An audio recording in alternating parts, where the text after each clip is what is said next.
कन्हैया कुमार ने की मोदी जी की बेइज्जती। जी हाँ दोस्तों, चलती प्रेस कॉन्फ्रेंस में कन्हैया कुमार ने ऐसा बयान दिया जिसे सुनकर आपके होश उड़ने वाले हैं। नमस्कार दोस्तों, मेरा नाम है जतिन सोपती और आप देख रहे हैं खबरीलाल टीवी। गंगाधर ही है शक्तिमान। जी हाँ, गंगाधर ही है शक्तिमान, ऐसा कहा कन्हैया कुमार ने। सुनिए अपने कानों से और देखिए अपनी आंखों से।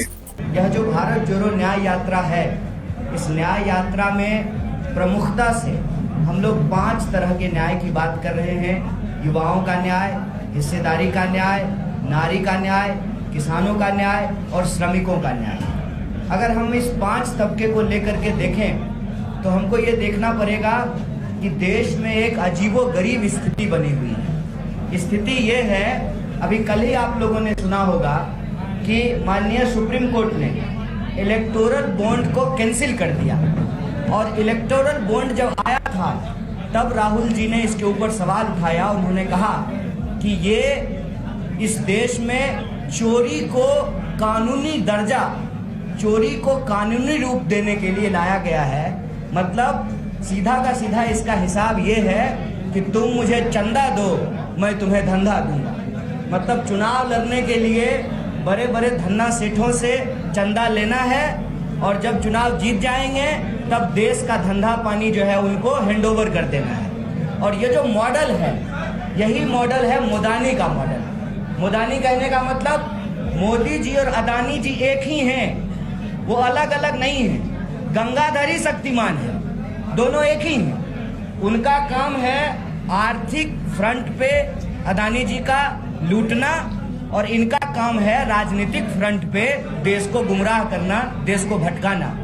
और जब कांग्रेस पार्टी ने इसके ऊपर सवाल उठाया कि अगर आप चंदादाताओं का कर्जा माफ कर सकते हैं तो आप अन्नदाताओं का कर्जा क्यों नहीं माफ कर रहे हैं। कांग्रेस पार्टी जब सरकार में थी, पूर्व मंत्री यहाँ मौजूद हैं, 71,000 करोड़, 72,000 करोड़ कांग्रेस पार्टी ने किसानों का कर्जा माफ किया।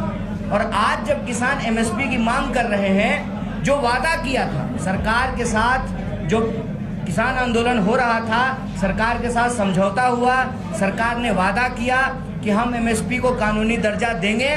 और मोदी जी ने तो यहाँ तक कहा कि पूरे देश में जैसे एक राष्ट्र एक टैक्स, एक राष्ट्र एक इलेक्शन की बात करते हैं, 1 नेशन 1 एमएसपी की बात की थी उन्होंने। हकीकत क्या है कि इस एरिया को धान का कटोरा कहा जाता है। धान का एमएसपी यहाँ लोगों को नहीं मिलता है और बाहर के साहूकार आते हैं, यहाँ से धान खरीद करके छत्तीसगढ़ में जाकर के बेचते हैं। यहाँ से गेहूं खरीद करके मध्य प्रदेश में जाकर के बेचते हैं, क्योंकि वहाँ एमएसपी ज़्यादा मिलता है। यहाँ एमएसपी पे किसानों की खरीद नहीं होती है। तो ये जो मॉडल है, ये जो पकोरानोमिक्स है, इस पे हम लोग सवाल उठा रहे हैं। और मजेदार बात देखिए, उल्टे चोर कोतवाल को डांटे, ये कहावत आप बिहार में सुने होंगे कि जब हमने इलेक्टोरल बॉन्ड को गलत बताया और सुप्रीम कोर्ट का निर्णय का स्वागत किया तो आज हमारा ही अकाउंट फ्रीज कर दिया। आज कांग्रेस पार्टी का सारा अकाउंट जो है फ्रीज कर दिया। कहते हैं ना, सैया भय कोतवाल तो अब डर काहे का। तो ये सरकार मनमानी कर रही है। ईडी का, सीबीआई का, तमाम संस्थाओं का दुरुपयोग करके इस देश में विपक्ष का गला घोटना चाहती है। बिहार में विपक्ष का गला घोटा गया है। क्यों?